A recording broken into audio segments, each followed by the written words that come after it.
जय श्री कृष्ण दोस्तों आज मैं आपको लड्डू गोपाल की एक दिन की प्राण प्रतिष्ठा बताने वाली हूँ, जो कि आप किसी खास दिन ही कर सकते हो, हमेशा नहीं। क्योंकि बहुत सारे लोग नए साल पर लड्डू गोपाल को अपने घर लेकर आए हैं। अब उनकी प्रॉब्लम यह है कि वो प्राण प्रतिष्ठा कब करें, क्योंकि जन्माष्टमी अभी दूर है। इतने दिन तक वेट कैसे करें, कैसे अपने बाल गोपाल की सेवा से दूर रहें, क्योंकि जब लड्डू गोपाल घर आ जाते हैं तो फिर सब्र का बांध टूटने लगता है।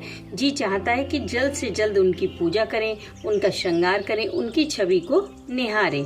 क्योंकि दोस्तों प्राण प्रतिष्ठा का प्रोसेस 5 दिन का होता है, लेकिन कुछ खास दिन ऐसे होते हैं जिनमें आप एक दिन की प्राण प्रतिष्ठा भी कर सकते हो। वीडियो के लास्ट में मैं आपको बताऊंगी कि एक दिन की प्राण प्रतिष्ठा शिवरात्रि के अलावा और कौन कौन से दिन की जा सकती है। तो मेरे साथ वीडियो में एंड तक बने रहिए। आइए पहले जान लेते हैं कि एक दिन की प्राण प्रतिष्ठा कैसे की जाती है। दोस्तों शिवरात्रि पर एक दिन की प्राण प्रतिष्ठा रात में की जाती है, यानी कि भगवान शिव की 4 प्रहर की पूजा के साथ साथ लड्डू गोपाल की भी प्राण प्रतिष्ठा की जाती है। ये पूजा शिवरात्रि की शाम प्रदोष काल से ही शुरू हो जाती है और अगले दिन ब्रह्म मुहूर्त तक चलती है, यानी कि शाम 6 से 9, 9 से 12, 12 से 3 और 3 बजे से सुबह 6 बजे तक 4 प्रहर होते हैं। इन्हीं 4 प्रहर में हमें प्राण प्रतिष्ठा भी करनी होगी, पर कैसे, आइए जानते हैं। सबसे पहले तो आप लड्डू गोपाल को स्नान करवाएं, क्योंकि आप जहाँ से भी उन्हें लेकर आए हैं वहाँ बहुत सारे लोगों ने उन्हें छुआ होगा, इसलिए उस एनर्जी को हटाने के लिए स्नान आवश्यक है। स्नान के बाद उनका एक फोटो ले लें, क्योंकि प्राण प्रतिष्ठा के बाद फर्क क्या आता है वो भी तो आपको पता चलना चाहिए। उसके बाद किसी मुलायम कपड़े से उनकी आंखों को कवर कर दें, यानी कि एक मुलायम कपड़ा उनकी आंखों पर बांध दें। फिर एक बर्तन लेकर उसमें पीला कपड़ा बिछा लें, थोड़े से चावल फैला दें, कुछ तुलसी के पत्ते डाल दें। उसके बाद लड्डू गोपाल को उसमें लेटा दें, फिर उन्हें चावलों से ढक दें और पीला कपड़ा ऊपर से कवर कर दें। उसके बाद एक बर्तन में शिवलिंग रखें और भगवान शिव का कच्चे दूध से अभिषेक करें। फिर गंगा जल से अभिषेक करें, धूप दीप दिखाएं, फिर चंदन बेलपत्र आदि से पूजन करने के बाद ओम नमः शिवाय का जाप करें। फिर भोलेनाथ की आरती करें। इतनी पूजा आपको शिवरात्रि की शाम 6 बजे से लेकर 9 बजे के बीच में करनी है। समय का जरूर ध्यान रखें, क्योंकि कम से कम 3 घंटे लड्डू गोपाल एक अनाज में रहने चाहिए। दूसरी पूजा आपको 9 से 12 बजे के बीच में करनी है, यानी कि पूरे 3 घंटे के बाद। इस समय लड्डू गोपाल को चावलों से निकालकर सारे चावल अलग रख लें। फिर उसी तरह पीला कपड़ा बिछाकर थोड़ी चीनी फैलाएं, तुलसी के पत्ते डालें, फिर लड्डू गोपाल को उसमें लिटाकर उन्हें चीनी से ढक दें और पीले कपड़े से कवर कर दें। दूसरे प्रहर में भगवान शिव का दही से अभिषेक करें, फिर गंगा जल से, फिर उसी तरह बेल पत्र चंदन इत्यादि से पूजन करने के बाद ओम नमः शिवाय का जाप करें। फिर भगवान शिव की आरती करें। अब तीसरी पूजा 12 से 3 बजे के बीच में करनी है, यानी कि पूरे 3 घंटे के बाद। इसमें आप लड्डू गोपाल को चीनी से निकालकर सारी चीनी अलग रख लें। फिर उसी तरह उन्हें साबुत मूंग में वास कराएं। ध्यान रखें कि आपको मूंग की दाल नहीं बल्कि साबुत मूंग लेने हैं। तुलसी के पत्ते जरूर डाल दें। मूंग में वास कराकर पीले कपड़े से उन्हें कवर कर दें। तीसरे प्रहर में भोलेनाथ का गाय के घी से अभिषेक करें। फिर गंगा जल से अभिषेक करें, बेल पत्र अर्पित करें, धूप दीप दिखाएं, धूप दीप से पूजन करें, ओम नमः शिवाय का जाप करें, फिर आरती करें। अब वो बारी है चौथे प्रहर की पूजा की।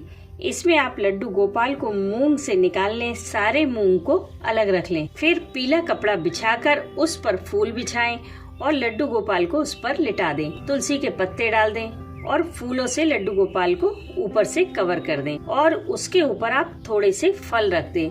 अब वो फल आप 5 प्रकार के भी ले सकते हैं और कोई एक तरह का भी फल ले सकते हैं। फल रखकर पीले कपड़े से कवर कर दें।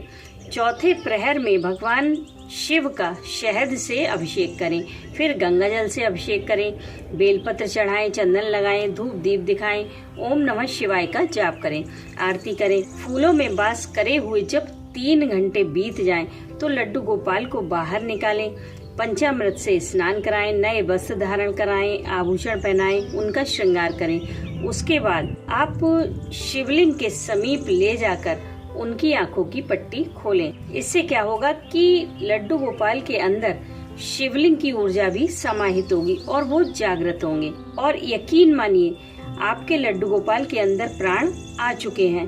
अब आप उन्हें सिर्फ विग्रह ना समझें, उनसे कोई रिश्ता बनाएं, उन्हें कोई प्यारा सा नाम दें। अब वो रिश्ता आप माँ बाप, भाई बहन, दोस्त, पति पत्नी किसी का भी बना सकते हैं। अब आप पहले ली गई वो फोटो देखें, आपको लड्डू गोपाल में जमीन आसमान का अंतर दिखाई देगा। यही होता है भाव से की गई प्राण प्रतिष्ठा का चमत्कार। दोस्तों, जब आप प्राण प्रतिष्ठा शुरू करें तो एक बार विष्णु सहस्त्र नाम का पाठ जरूर करें। अगर आप स्वयं नहीं कर सकते तो फोन में चला लें, लेकिन सुने जरूर।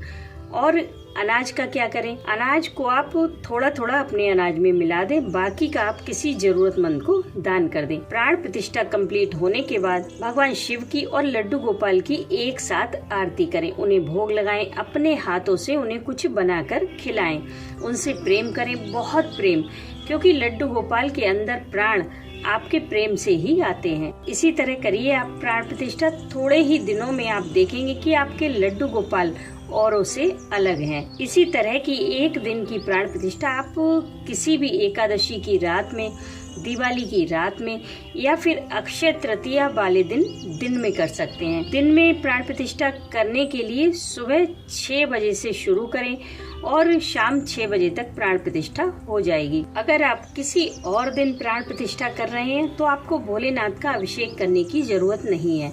आप चाहें तो कर सकते हैं, ये टोटली आप पर डिपेंड करता है। अदरवाइज आप सिर्फ प्राण प्रतिष्ठा का ही प्रोसेस करें। लेकिन शिवरात्रि के अलावा किसी और दिन प्राण प्रतिष्ठा करने पर आप लड्डू गोपाल की आंखों की पट्टी शीशे के सामने खोलें। और हाँ, शिवरात्रि पर अभिषेक करने के लिए आपके पास शिवलिंग है तो बहुत अच्छी बात है। अगर नहीं है तो आप मिट्टी से शिवलिंग बनाकर उसकी पूजा करें, उसका बड़ा महत्व होता है। और हाँ दोस्तों, कुछ लोगों की ये प्रॉब्लम है कि वो रात में नहीं जाग सकते, उनके साथ कोई समस्या है या तबीयत ठीक नहीं रहती, तो वो लोग प्राण प्रतिष्ठा शिवरात्रि पर दिन में भी कर सकते हैं, बिल्कुल इसी तरह से। लेकिन उन्हें रात्रि का 1 प्रहर तो लेना ही होगा, क्योंकि शिवरात्रि पर प्राण प्रतिष्ठा की विधि रात्रि के प्रहर के बिना संभव नहीं, चाहे वो एक ही क्यों ना हो। इसलिए ऐसे लोग शिवरात्रि वाले दिन सुबह 9 बजे से प्राण प्रतिष्ठा और अभिषेक की विधि शुरू करें, जो कि रात 9 बजे तक संपन्न होगी। इसमें आपको भगवान शिव के अभिषेक के लिए रात्रि का 1 प्रहर यानी कि शाम 6 बजे से लेकर 9 बजे तक का प्रदोष काल भी मिल जाएगा।